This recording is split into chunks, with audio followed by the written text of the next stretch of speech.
Sosok emak-emak pakai emas renteng ambil bansos ternyata juragan beras.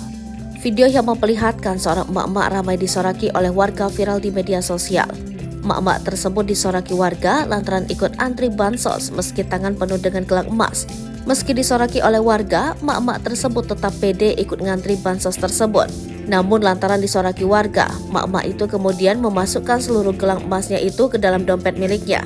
Momen saat emak-emak yang memakai serenteng emas itu ikut antri bansos direkam oleh salah satu warga dan kini rekaman itu beredar luas di media sosial. Salah satunya Instagram sedang rame. Momen emak-emak pakai emas renteng tapi dapat bansos refleks disorakin sama emak-emak di sekelilingnya.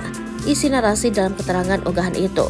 Bantuan sosial atau bansos umumnya diberikan kepada warga yang menghadapi kesulitan ekonomi dalam bentuk uang atau sembako, memberikan manfaat yang signifikan bagi mereka yang membutuhkan.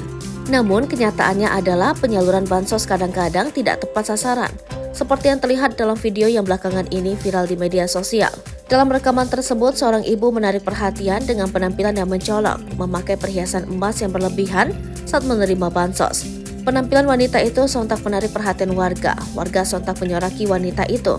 Meskipun mendapat sorakan dari warga, ibu tersebut tetap tenang, hanya tersenyum sambil melepaskan sejumlah perhiasan di tubuhnya.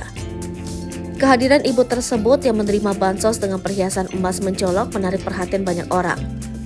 Agar tidak terus-menerus menjadi sasaran sorakan, ibu tersebut memutuskan untuk melepaskan beberapa gelang dan cincin yang dikenakannya. Informasi yang dihimpun Tribun, emak-emak itu merupakan seorang juragan beras di desa tersebut, namun ia terdaftar sebagai orang yang menerima bansos desa.